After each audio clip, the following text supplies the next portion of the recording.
young at heart, young in mind, or others. If anybody want to join us up here in the front pew, especially those of smaller stature. It's not me. Short. Lifewords, all one word, Lifewords by Reverend Gretchen Haley. And it starts like this. 24 years ago this week, I was on a flight to Portland to meet up with my parents. I had words I needed to say to them for the very first time. Words that were too big for an email or a phone call or even a handwritten letter.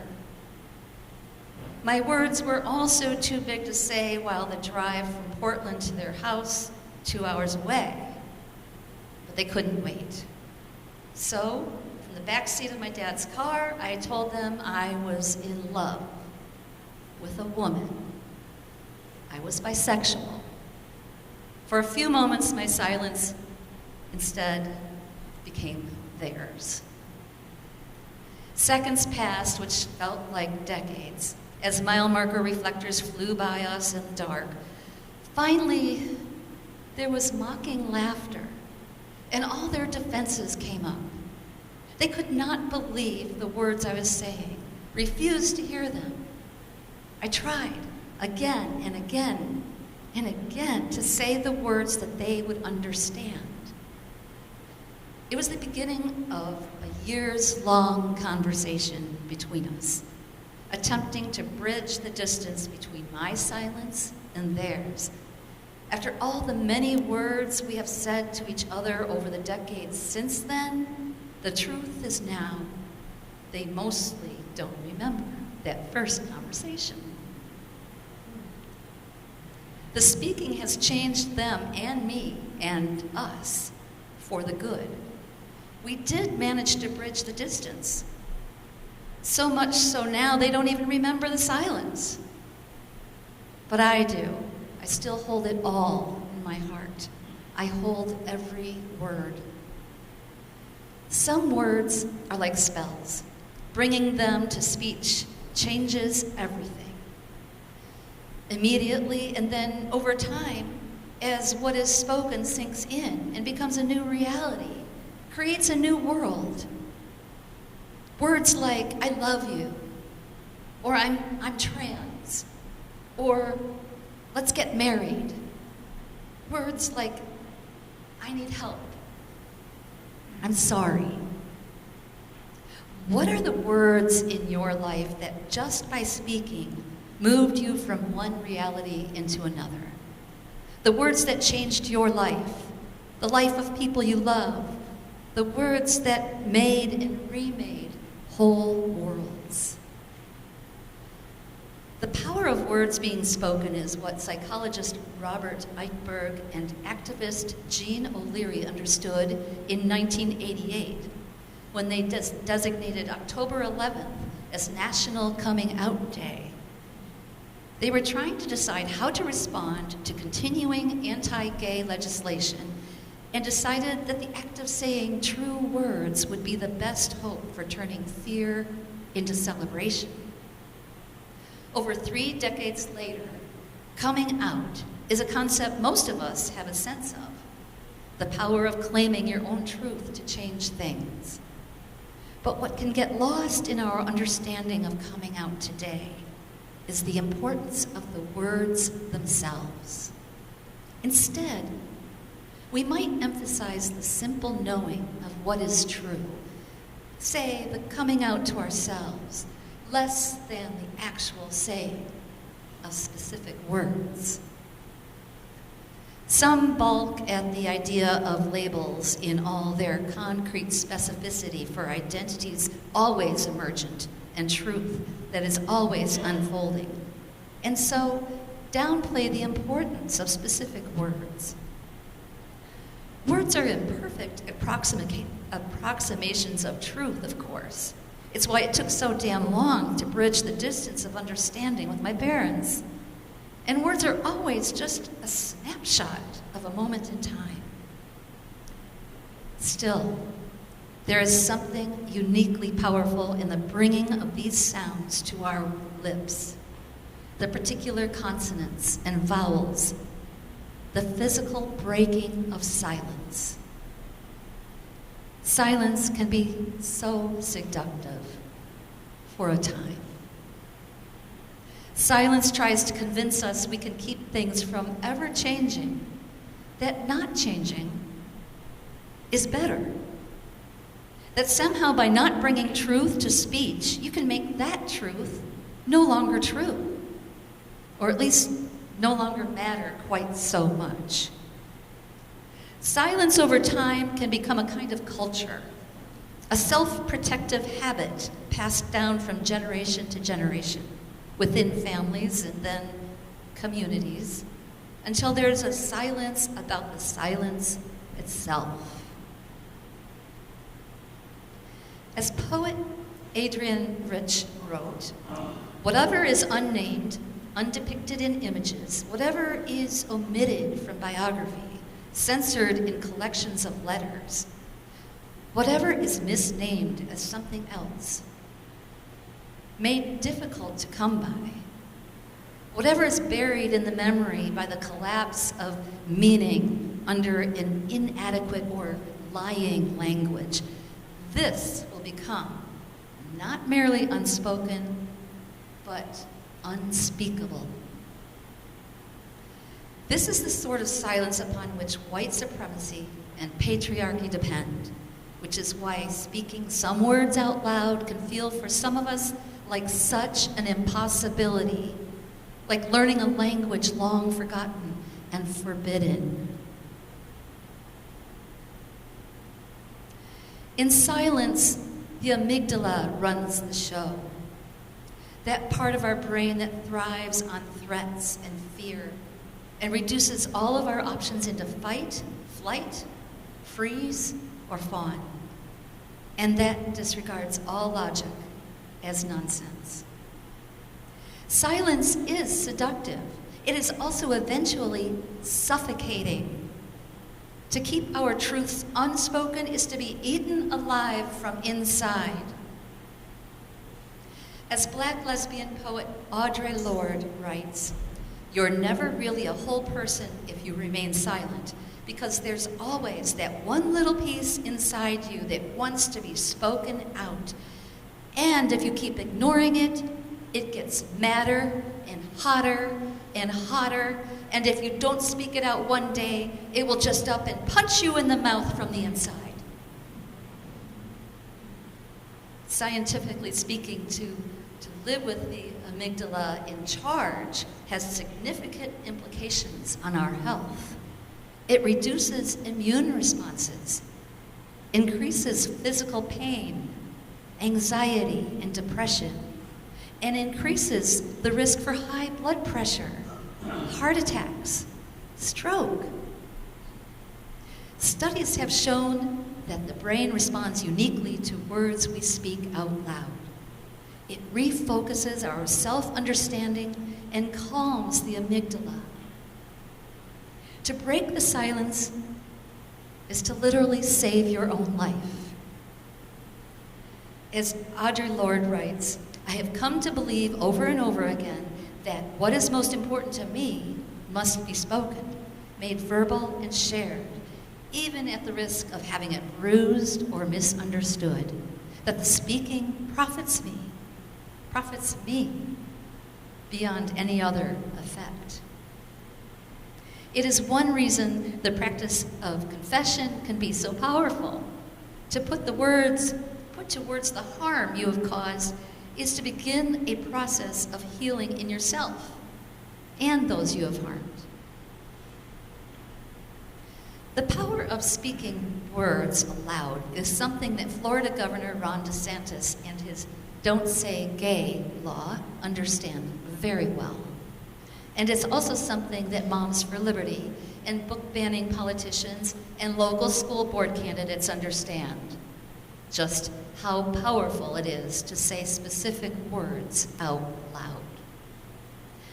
Bringing words to speech is a dangerous act, not just psychologically, although that would be enough to justify fear and trepidation for saying certain words for the first time.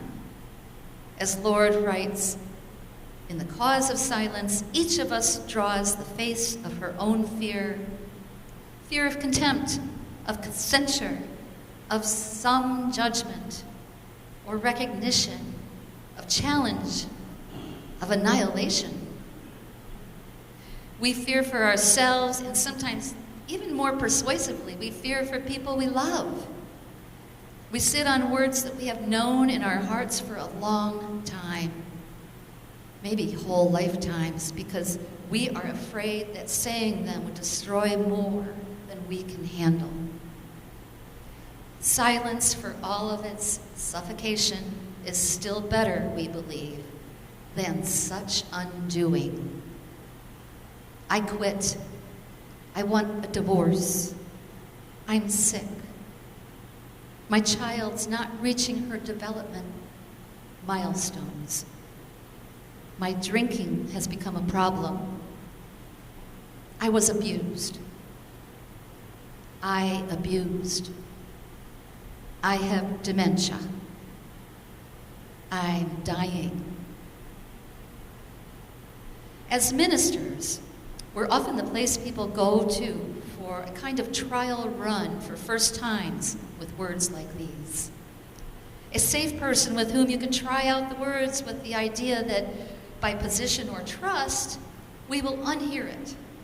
If by the saying, the destruction becomes clearly too dangerous, or if the words once spoken no longer seem true or important after all.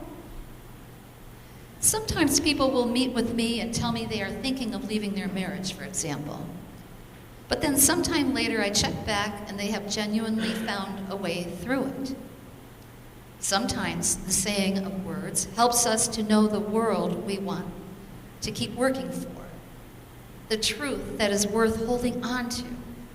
And sometimes it just tells us we aren't ready yet, but we will be someday.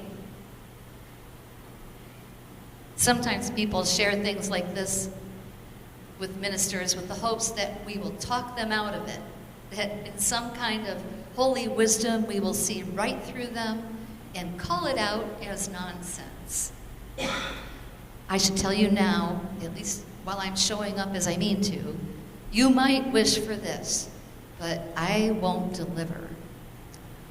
Unlike other faith leaders, you ministers claim no special access to divine wisdom. And we don't claim to know more about your life and your truth than you do. The only thing we can affirm is that these words are your words, your truth, your story. And the best we can offer is to receive you in whatever you are wanting to share. For any of us to receive life words like these, life-changing words from another, it is an honor, a privilege, and it matters almost as much as the speaking itself, how we receive these words.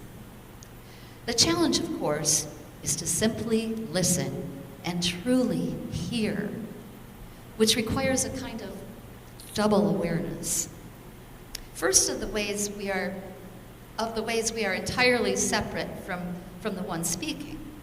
It is their journey, their truth, their worlds coming undone or beginning anew, not ours. We may want to relate and unthinkingly write out our own experiences onto theirs, but we must let them be the central character of their own story and set aside our own narration for a time. However, their truth is impacting us, whatever our reactions, we must refuse to fix or problem solve unless they explicitly ask for such support. And even then, we must tread lightly. Let their process unfold in whatever way it will, to leave space for them to reveal themselves to us and to themselves, to leave space for them to be still growing and becoming and changing, to let the words be spells of freedom rather than just new prisons. The more connected we are to another, the harder this first awareness will be. Our children, our parents, our spouses, their revelations will inevitably feel close in, and we can get confused between their truth and our own.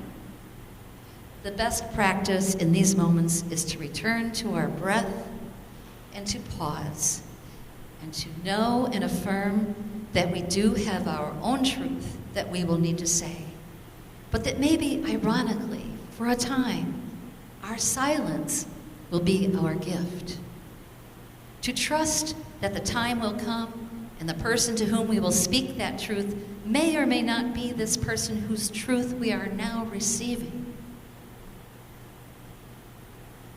I never thought my parents shouldn't have their own process about my coming out, their own feelings, their own words they needed to say and try out and work through. Of course they should. I just wasn't the right person to receive those words. The question comes up often when I am talking with a couple considering ending their relationship.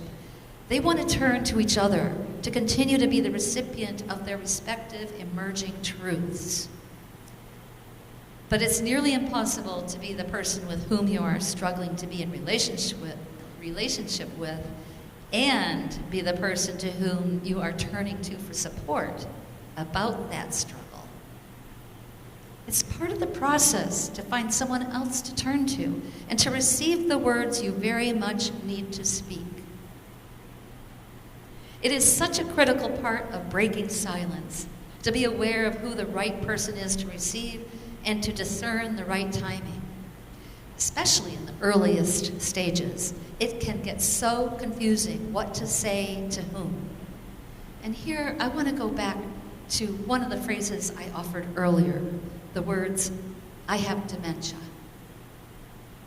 These words are often first spoken in our community, in a small group or in a meeting you set with one of the ministers or with a friend you've met here.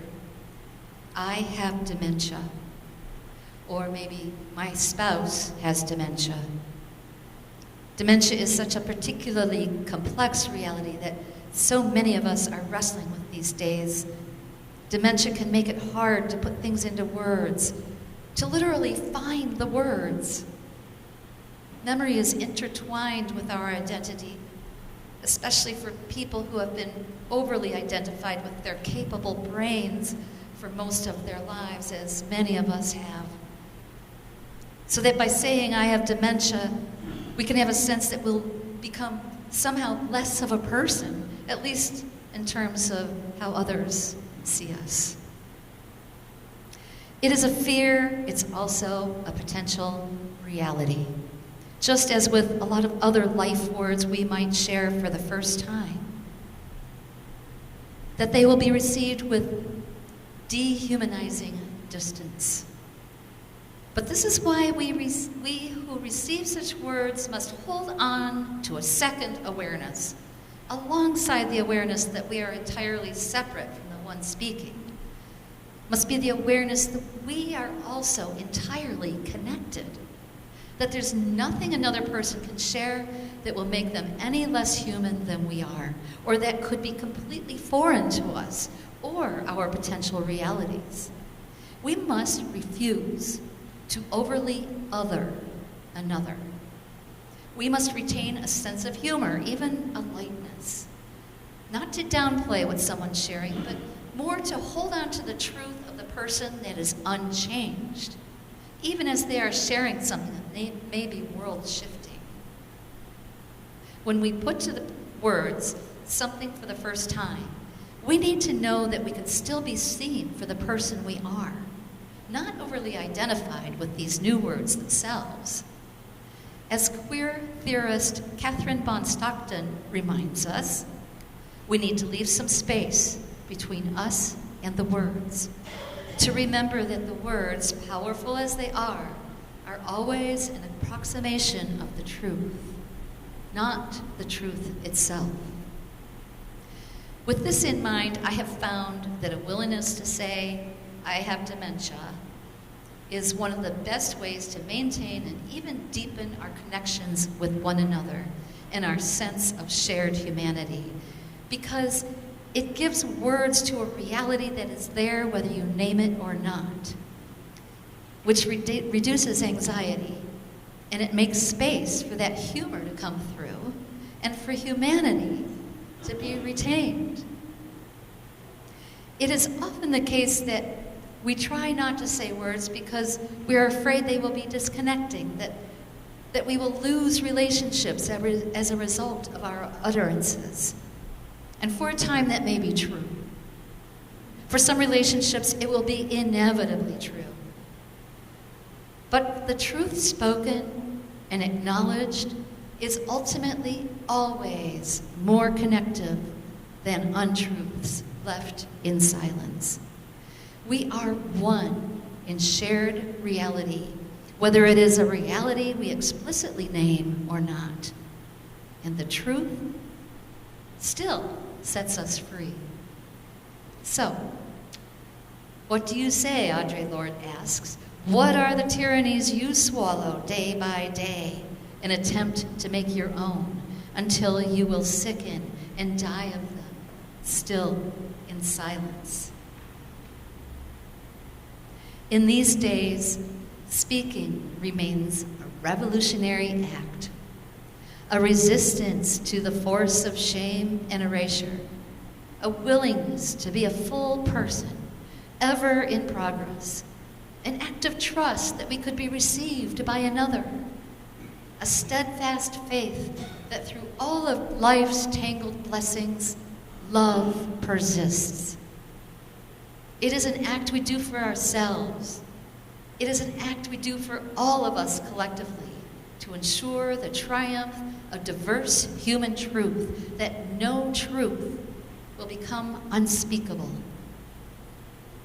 Let us be, for one another, a safe place to say the words that need saying for the first time. Let us be the people who speak aloud the truth, who refuse the suffocation of silence, and who proclaim the liberating, life-saving necessity of speech.